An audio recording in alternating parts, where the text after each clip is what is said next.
오늘은 이스라엘에게 진노하신 하나님, 이스라엘에게 진노하신 하나님이라는 제목으로 말씀을 선고합니다. 성경에서 진노라는 단어를 찾아보면 이제 출애굽기부터 이제 진노라는 단어가 나오는데, 먼저 출애굽기 15장에는 애굽이 홍해 바다에 다 수장된 후에 모세가 노래를 합니다. 그때 하나님이 진노하셔서 애굽을 멸망케 하셨다라는 말씀을 했고, 오늘 이제 두 번째로 진노가 나오는데 오늘은 이스라엘에게 진노하셨다는 거예요. 그러니까 참 하나님이 얼마나 실망을 하셨으면 그 원수 애굽이 홍해에 수장됐을 때 모세가 하나님이 진노하셔서 애굽을 이렇게 망하게 했는데, 바로 그 하나님의 진노가 오늘 이스라엘에게 똑같이 임했다는 것은 이건 정말 너무너무 이스라엘에게 실망하셨다는 거거든요. 이 진노라고 하는 이 단어는 이 벼락진자를 써요. 그 화넬로. 그러니까 대노하셨다는 거죠. 이 원어가 아프라고 하는데 본래는 의분이라는 뜻이에요. 의분.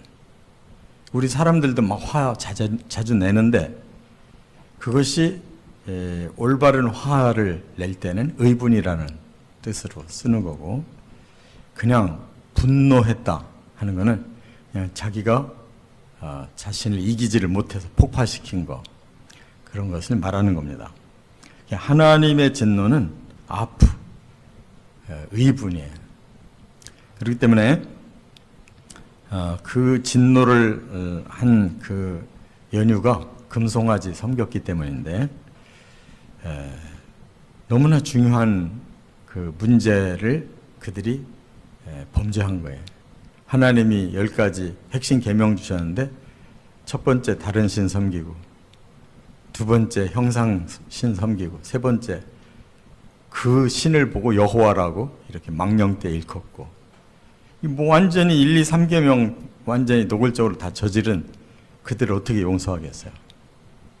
그러니까 당연히 진노하실 수밖에 없어요. 그래서 오늘 본문에 좀 더 자세하게 왜 사람이 이렇게 얼마나 잘못됐길래 하나님 진노를 받나 하는 이 원인을 좀 살펴봅니다. 첫째, 7절부터 9절에 보면 왜 진노하셨는가를 이렇게 말씀했어요. 7절에 부패했기 때문이라는 거예요. 부패. 이 부패는 썩을 뿌자 깨뜨릴 패예요. 썩어버렸어요. 하나님이 굉장히 아끼시던 건데 이게 썩었어요. 그러면 깨뜨릴 수밖에 없는 거예요. 그러니까 그 하나님의 마음이 얼마나 아프시겠냐. 이 부패라는 단어가 슈헤트라고 그러는데 망했다는 뜻이에요. 망했다. 폭삭 망해버린 거예요. 이스라엘이. 이처럼 우리 사람들이 아담으로부터 사탄에게 속아서 죄를 지면서 그 아담의 후예들이 지금 전 인류인데 다 부패한 거예요. 싹 썩었어요. 그럼 어떻게 해야 돼요? 그냥 쓰레기통에다 던지는 수밖에 없잖아요. 그러니까 모든 인류가 이렇게 부패한 거예요. 그래서 결국 하나님은 공의의 심판을 하시는 것이 그게 종말의 심판이고, 지구도 사라지고 하늘도 사라지고 사람도 악한 자는 전부 심판해서 지옥의 형벌을 내려야 되고, 이게 바로 부패한 인류에게 주어질 결과예요. 그러니까 이미 애굽은 그걸 먼저 이제 맛본 자들이잖아요. 근데 거기서 구원받은 이스라엘이 지금 바로 지금 몇 달이나 됐냐고. 그러니까 애굽이나 이스라엘이나 결국은 다 근본이 똑같아. 사탄에게 속아서 죄짓고 죄성이 그 마음속에서 계속 사탄에게 지배를 받고 그 죄로 인해 저주를 받아서 인생이 고달픈데, 이 하나님이 선민이라고 세운 아브라함과 이삭과 야곱의 그 믿음의 대를 보시고 선민으로 세운 자들도 알고 보니까 똑같단 말이에요. 모든 인류가 그렇게 지금까지 내려오는 거예요. 그래서 마지막에 하나님은 의분을 그대로 드러내시는 것이 종말의 심판이라는 거예요. 그러니까 우리 모든 사람들은 여기에 해당 안 되는 사람이 단 하나도 없어요. 다만 우리는 은혜로 구원받고 믿음으로 구원받고 예수 그리스도의 희생 제물로 구원받았을 뿐이지 부패한 거는 똑같은 거예요. 전체가. 그런데 지금 이스라엘이 노골적으로 1, 2, 3계명을 거역하는 이런 범죄를 모세는 지금 시내산 꼭대기 올라가서 40일 동안 계시를 받고 있는 동안에 이것들은 본색이 드러난 거란 말이에요. 이처럼 우리 사람은 굉장히 자신들을 의롭다고 생각을 해요. 나는 법 없이도 살 사람이고 나는 남에게 해를 끼친 적이 없고 굉장히 고상하게 살고 있다라고 생각하는데 까발게 보면 모든 사람이 다 완전히 썩어버린 사람들인 거예요. 버려야 마땅한데 하나님의 긍휼 때문에 이렇게 사람을 오랜 역사 동안 살려두고 구원시키려고 하시는 거예요. 그 하나님 심정을 안다면 우리는 찍소리도 못하고 하나님 앞에 정말 늘 감사하고 무슨 조건을 따질 일이 없어요. 높낮이가 필요 없고 그냥 무조건 하나님 앞에 감사하면서 이 은혜를 우리의 마음속에 품고 살아야 되는데 이렇게 본색이 드러나면 그냥 하나님도 원칙대로 행하신다면 다 멸해야 되는 거예요. 여기 8절에 하나님이 명하신 길을 속히 떠났다 이렇게 말씀했거든요. 그러니까 하나님이 그들을 구원 백성이라고 인정하고 이제 끌고 가시려고 그러는데 어느새 그냥 하나님의 그 구원의 길을 떠나버렸다는 거예요. 그래서 여기 떠났다라는 말이 사루라고 그래요. 사루라는 말은 이 떠났다라고 좋게 표현할 단어가 아니에요. 이거 배신했다는 뜻이거든요. 하나님이 너희는 어찌 그렇게 속히 배신하냐? 이렇게 빨리 배신하냐? 그런 지금 말씀이에요. 우리가 이 성경을 번역을 잘해야 돼요. 배신하고 떠난 거하고 어감이 다르잖아요. 어떻게 너희들이 이렇게 배신할 수가 있어 하는 거하고 너 왜 나 떠났어 하는 거하고 다르잖아요. 그러니까 원어의 뜻대로 번역을 해줘야 된단 말이에요. 그래야 사람들의 마음에 쿵 하고 이거 진짜 우리 큰일 날 짓 했구나라고 깨달아져야 되는 거잖아요. 응? 배신이라는 말이에요. 배신.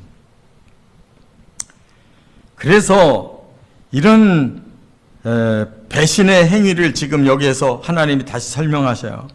응? 자기를 위해 송아지를 부어 만들고 예배하며 제물을 드리며 이스라엘아 이는 너희를 애굽 땅에서 인도하여 낸 너희의 신이라 라고 말하지 않았냐. 하나님은 그냥 하나하나 다 짚고 넘어가시는 거죠. 너희가 얼마나 부패했으며 너희가 얼마나 나를 배신했느냐. 너희들 말로 지금 자신들을 위해 송아지를 부어 만들었고 그걸 그 앞에서 예배드리고 그 앞에서 제물 드리고 그러고 말하기를 너희를 애굽 땅에서 인도해 낸 너희의 신이다라고 이렇게 그 송아지 신 앞에서 여호와라고 이렇게 말하지 않았냐. 이거 뭐 배신도 보통 배신이 아니잖아요. 빼도 박도 못할 배신을 했단 말이에요. 그러고 또 하나 뭐라고 말하냐면 너희는 알고 보니까 목이 뻣뻣한 백성이로다. 그 원인을 하나 더 깊이 들어가 보니까 너희는 진짜로 교만한 자들이구나. 이 목이 뻣뻣하다라고 하는 이 말은 소가 한번 고집 부리면 죽어도 안 따라오거든요. 계속 뒤로 목을 돌려 소가. 고집 부리기 시작하면 그 표현이에요. 그 표현. 목이 뻣뻣하다. 그러니까 사람도 이 마음에 엄청난 똥꼬집이 있어가지고 하나님이 아무리 잡아 끌어주려고 해도 죽으라고 반대로 트는 자들이 있어요. 그게 목이 뻣뻣한 백성이에요. 그래서 교만하고 거만하고 고집이 센 것을 말하는 것이라. 우리 사람들은 어지간해서는 굽히질 않아요. 정말 죽게 생겼을 때 아유 하나님 잘못했으면 살려주시면 이제 하나님 뜻대로 살을게요. 조금 살만하면 또 팍 돌아가 버리잖아요. 이것이 바로 우리 사람의 본질이라는 거예요. 사람의 본질. 아유 너는 왜 이렇게 고집이 세냐? 말할 필요 없어요. 자신부터 고집이 세니까. 우리 모든 인류가 똑같아요. 그러니까 진노하실 수밖에 없다라는 말씀이고, 두 번째 10절에 보니까 어느 정도로 진노하셨느냐, 이게 이제 무서운 거예요. 살짝 진노하셨으면 다행인데 여기 어느 정도로 진노하셨느냐, 진멸하리라 그래요. 진멸이라는 말은 다할 진짜예요. 다할 진짜, 멸망할 멸자. 그러니까 너는 이제 끝났어. 끝장내겠다는 거예요. 더 이상 참을 수 없다. 그런 뜻이에요. 우리 인류가 아까도 말씀드린 것처럼 결국은 계속 하나님 앞에 이렇게 망할 짓하고 또 배반하고 끝내 고집 부리기 때문에 이제 진멸당하는 게 종말 심판인 거예요. 그래서 진멸이 공의에 의해 집행되는 거랍니다. 거기서 구원받을 자들은 바로 하나님이 빼내주시는 자들, 이 끝까지 남은 자들, 하나님 편에 선 자들만 살아나는 거예요. 그래서 이제 하나님의 진노로 인해서 하나님이 이렇게 선언하죠. 모세 보고, 모세 너로 새로 큰 나라를 이루겠다. 그러니까 이 백성은 싹 쓸어서 없애버리고 나는 다시 모세 너부터 시작해서 다시 새로운 백성을 만들어서 큰 나라를 이루겠다라고 이렇게 선언을 하셨어요. 그러니까 이게 얼마나 큰 진노인가를 알 수가 있죠. 하나님은 아브라함, 이삭, 야곱의 그 믿음을 보시고 그 자손들을 선택했는데 그 믿음이 안 내려갔다는 거예요. 다 끊어졌어요. 그래서 모세, 네가 나를 잘 믿고 순종하니까 너의 후손을 내가 키워서 새로운 구원의 나라를 만들겠다, 이렇게 하신 거예요. 이처럼 우리 하나님은 지금도 마지막 기회를 주고 계시는데 그게 복음이라는 거예요. 십자가로 대신 희생해서 우리의 죄값을 다 치러주시고 하나님을 믿고 따라오기만 하면, 회개하며 다시 또 따르고 이렇게 십자가의 뒤를 가기만 하면 다 구원시키게 되는데 그것도 안 믿잖아요. 그것도 안 따라와요. 마치 예수 믿고 구원받는 것을 굉장히 선심 쓰듯이 구원받으려고 그래요. 내가 믿어줄게. 내가 하나님 그냥 교회 다녀줄게요. 그런 정도야. 굉장히 목이 뻣뻣해, 아직도. 굉장히 믿는 거를 그냥 아주 하나님 앞에서 그냥 뭔가 대단히 잘하고 있는 것처럼 이렇게 생각한다. 끝으로 세 번째, 11절부터 14절. 어떻게 진노를 참으셨는가가 중요하죠. 근데 하나님이 진노를 꺾으셨어요, 스스로. 참고 계셔요. 왜? 모세 중보기도 때문인데, 모세가 세 가지로 하나님 앞에 중보기도 했어요. 첫째, 11절에 보니까 하나님이 큰 권능과 강한 손으로 구원을 해놓으신 이 자들을 진멸하면 모든 게 다 헛수고 아닙니까? 왜? 그러니까 하나님 자신이 실패자가 되시면 안 됩니다. 하나님이 지금까지 아브라함부터 시작해서 이스라엘을 여기까지 오기까지 430년 걸렸는데 지금 그렇게 쌓아놓은 그 구원을 다시 없던 것으로 한다는 게 하나님 자신의 실패다. 이렇게 모세가 하소연을 해요. 그 다음에 두 번째 이유는 12절에 애굽 사람들의 입장에서 여호와가 자기 백성을 억지로 끌어내가지고 광야와 산에서 결국은 다 죽이는구나. 그런 말 듣지 않겠습니까? 애굽 사람들이 보니까 여호와가 막 자기 백성 광야로 끌어내더니 산으로 데리고 가더니 이제는 전부 진멸시키니 그 신은 무슨 신이냐 이거. 너무나 무섭고 악한 신이잖아요. 그래도 되겠습니까? 세 번째 중보는 13절에 아브라함과 이삭과 또 이스라엘에게 하나님 언약 주시지 않았습니까? 하늘의 별처럼 주고 영원히 그들을 내 백성으로 삼겠다고 약속하셨는데 그 약속이 뭐가 됩니까? 이렇게 기도한 거예요. 그 바람에 하나님이 더 이상 진행을 못 하셨어요. 그렇잖아요. 하나님이 시작하신 일을 하나님이 스스로 실패하셔도 안 되고 애굽 사람에게서 그렇게 이스라엘 백성 끄집어 내놓고 들로 산으로 데려가더니 다 죽였고 아브라함부터 언약을 계속 내가 영원한 언약을 주리라고 엄청난 언약을 말씀해 놓고 여기서 끝내겠다 그러면 그야말로 하나님의 말씀이 뭐가 되냐고. 그래서 하나님이 돌이키신 거예요. 14절 여호와께서 뜻을 돌이키사 그랬어요. 말씀하신 화를 그 백성에게 내리지 아니하시니라. 그러니까 여기서 화는 완전히 없애버리려고 한 건데 그거를 취소했다는 뜻이에요. 그런데요, 우리가 하나님 뒤끝이 장렬하신 분이라는 거 알아야 돼요. 공동체를 살린 거지 개개인의 죄를 덮은 거 아니에요.